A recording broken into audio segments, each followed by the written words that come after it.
Hello guys, welcome back to my channel. അപ്പം ഞങ്ങൾ വൈത്തിരി നോമ്പ് തുറണ്ട് അവിടെ പോവാണേ. ഞങ്ങൾ 7:10 ഇറങ്ങിയത്. നല്ല മഞ്ഞൊക്കെ ഉണ്ട് കേട്ടോ. ഇങ്ങനെ ഞങ്ങൾ കൽപ്പറ്റെത്തി ബസ്സൊക്കെ ഇറങ്ങി. അപ്പോഴാണ് ഗൈസ് ഞങ്ങൾ ഇതുവരെ കാണാത്തൊരു കാഴ്ച കണ്ടത്. സ്റ്റാൻഡിൻ്റെ ഇപ്പുറത്തായിട്ട് ഒരു പാർക്ക് ഗൈസ്. അവിടെ പ്രത്യേകിച്ച് കളിക്കാനുള്ളതൊന്നും ഇല്ല കേട്ടോ. അവിടെയുള്ള എല്ലാം കാണാൻ നല്ല ഭംഗിയാണേ. അങ്ങനെ ഞങ്ങൾ മൂന്നാള് മേലെ വരെ കയറി ഗൈസ്. ഇവിടെ എന്തൊക്കെയാ ഉള്ളതെന്ന് വെച്ച് ഞാൻ കാണിച്ചു തരാം. ഇവിടെ ഒരു കുഞ്ഞാമയുണ്ട് കേട്ടോ. നല്ല ഭംഗിയുണ്ട് അതിനെ കാണാൻ. 2 വെള്ള കൊക്കുകളും. ഇതെന്താന്ന് എനിക്ക് മനസ്സിലായിട്ടില്ല. അറിയുന്നവരൊന്ന് കമന്റ് ചെയ്യണേ.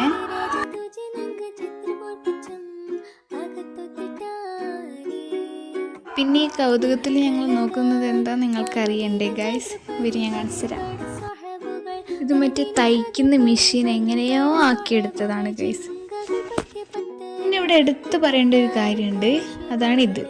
ഫുള്ള് പ്ലാസ്റ്റിക് കുപ്പിയും മൂടിയൊക്കെ വെച്ചിട്ടാണ് ഇത് ചെയ്തിട്ടുള്ളത്. ഇവിടെ പുള്ളിമാനും കൽപ്പറ്റന്നൊക്കെ എഴുതിയിട്ടുണ്ട്. അത്രയേ ഉള്ളൂ ഇവിടുത്തെ വിശേഷങ്ങൾ. പിന്നെ ഞങ്ങൾ ഇവിടുന്ന് പോവുകയാണ് ഗൈസ്. പിന്നെ കോഴിക്കോട് ബസ് കിട്ടി, അതിൽ കയറി.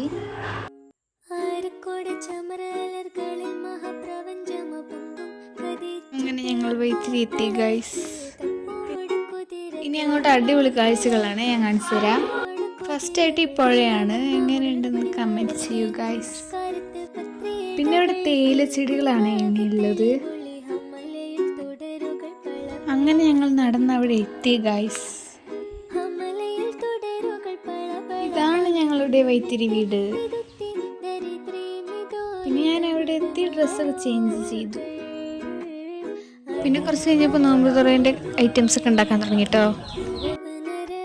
ഈ പഴം ബനാന ബോൾസിനാണ്.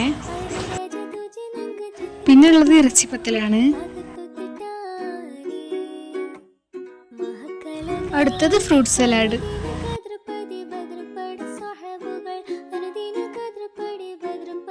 പിന്നെ ഞങ്ങൾ കുറച്ച് കഴിഞ്ഞപ്പോൾ തോട്ട് പോയിട്ടോ.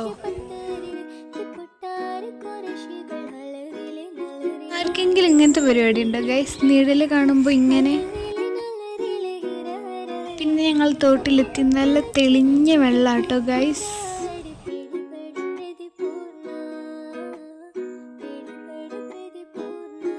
പിന്നെ ഞങ്ങൾ ഇതിൽ കാലൊന്നും ഇട്ട് നോക്കിയില്ല. വെറുതെ എന്തിനാ വെള്ളം നാശാക്കുന്നേ. നിങ്ങൾ ആരെങ്കിലും ഇങ്ങനെ ചെയ്യലുണ്ടെങ്കിൽ ഒന്ന് കമന്റ് ചെയ്യണേ. പിന്നെ ഒരു പൂവും പറിച്ച് നേരെ വീട്ടിലേക്ക് പോയി.